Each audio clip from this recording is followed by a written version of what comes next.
أعوذ بالله من الشيطان الرجيم. سورة لقمان مكية. بسم الله الرحمن الرحيم.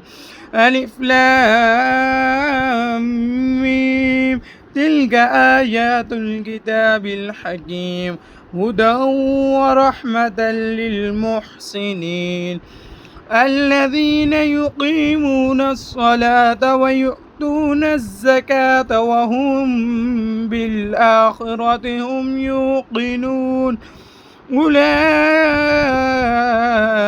على هدى من ربهم وأولئك هم المفلحون.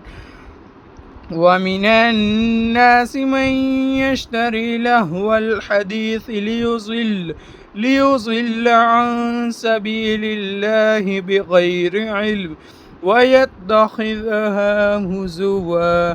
أولئك لهم عذاب مهين. آمنت بالله، صدق الله مولانا العظيم.